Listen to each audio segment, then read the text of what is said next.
All right, let's just dive right into this explainer. We're tackling a massive modern crisis we're all dealing with. And we're going to start with a wildly embarrassing confession straight from a literal productivity expert. Seriously, imagine someone whose entire job is teaching discipline and habits, deciding to check their screen time. You'd think they've got this completely figured out, right? Well, the number staring back at them was a huge reality check. 6 hours and 26 minutes. Every single day. I mean, just think about that for a second. That is literally more than a quarter of a 24-hour day, completely lost to a glowing rectangle. It just goes to show that even the absolute best of us can fall victim to this stuff. So the author realized right then and there that something was fundamentally broken. But honestly, the reason why it was broken probably isn't what you're thinking. Section 1. An impossible enemy. You know, we constantly beat ourselves up about this, right? We think we're just lazy or lack discipline when we doom scroll for hours. But failing to put your phone down isn't a willpower issue, it's a profound structural disadvantage. When you try to just put the phone down, you're using your own limited individual willpower. But on the other side of that screen, you are up against thousands of the world's smartest, highest-paid engineers. Their literal full-time job is to design software that is fundamentally irresistible. They're weaponizing human psychology to keep our eyeballs glued to the screen. So relying on willpower alone, that's just bringing a knife to a gunfight. Section 2. The cognitive drain. To really grasp how deep this disadvantage goes, we've got to look at this absolutely fascinating study from the University of Chicago. See, we usually assume that as long as we aren't actively scrolling, the phone isn't messing with us, right?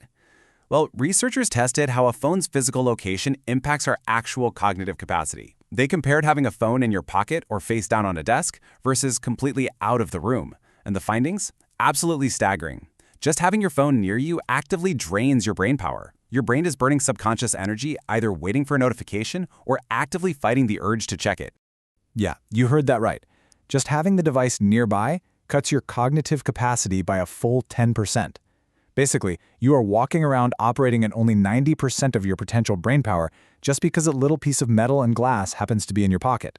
Crazy, right? Knowing this, it became super clear that just keeping the phone nearby and trying to ignore it wasn't going to cut it. Which brings us to the core solution of our explainer today. Section 3. The out-of-sight protocol. Okay, so based on that University of Chicago study, the author designed this intense 30-day experiment, and it heavily relies on specific, non-negotiable windows of time where the phone simply does not exist. Check out this structure. From 5 a.m. to 8 a.m., that's the creative window, pure uninterrupted work. Then, 8 a.m. to 9 a.m. is morning family time, and 5 p.m. to 7 p.m. is evening family time. Oh, and there's a blanket rule for all family gatherings too. During these exact hours, the phone is literally out of sight. It's all about this intentional, strategic separation to win back your focus. Section 4. 3 rules for success. Now, to make absolutely sure you actually stick to those windows, the protocol lays out 3 specific steps: grayscale mode, aggressive app limits, and a physical lockbox. And these aren't just polite suggestions. They are hardcore structural boundaries designed to make failing almost impossible.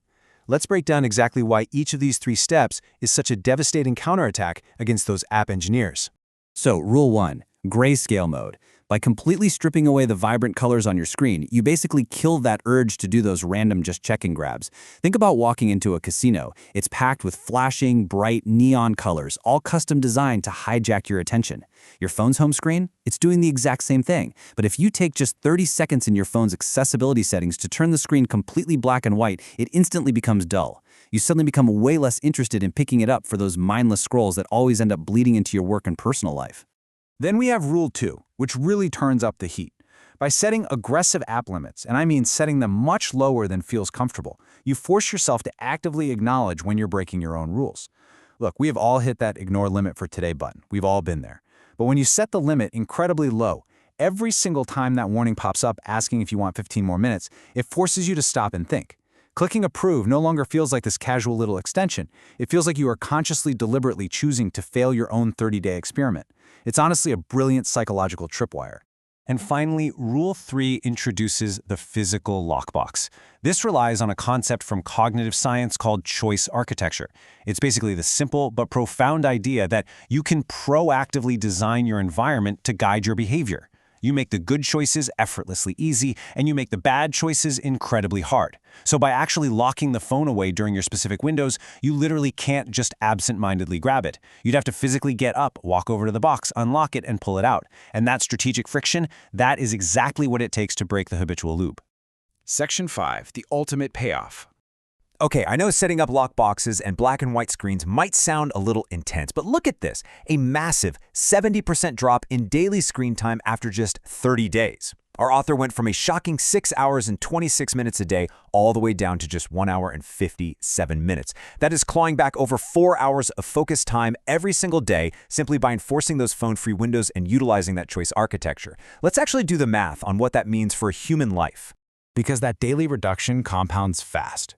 Saving over 4 hours a day translates to getting back 134 hours every single month. To put that into perspective, that is almost 6 full days of awake hours. Imagine just being handed an extra 6-day week every month where you aren't just staring blankly at a piece of glass. You could read, you could learn a completely new skill, or hey, you could just actually rest for once. And when you zoom out to a full year, this one single behavioral change reclaims 68 entire days of your life. 68 days. That is over 2 solid months of awake time handed right back to you. And it's all because you stopped trying to muscle through with willpower and started using a system to defeat the engineers living in your pocket. But honestly, as impressive as these numbers are, they aren't even the most impactful part of the whole experiment. Because within just 2 weeks of starting this protocol, this incredibly profound, totally unexpected emotional benefit emerged. Family members literally started commenting, completely unprompted, saying things like, how present you seem, how much happier you look. They actually assumed work must have been going really well or something. But work was exactly the same. The only difference? The author just didn't have their phone on them. It turns out, beating phone addiction is really just a Trojan horse for becoming a better, more connected human being. This isn't just about some nerdy productivity hacks or reclaiming hours on a spreadsheet. It is about fundamentally changing how you show up in the real world. It's about actually looking your family and friends in the eye. It's about giving your work the deep, undivided attention it actually requires. When you strip away the digital distraction, what's left is actual, meaningful human presence. So I want to leave you with this challenge. Pull out your phone right now. Seriously, do it. Go to your settings, check your screen time, and confront your own before number. Look at it honestly, and then ask yourself, are you ready to reclaim your time? Give the out-of-sight protocol a try for 30 days. You just might feel like a completely different person on the other side. Thanks for joining me for this explainer, and as always, keep learning and stay curious.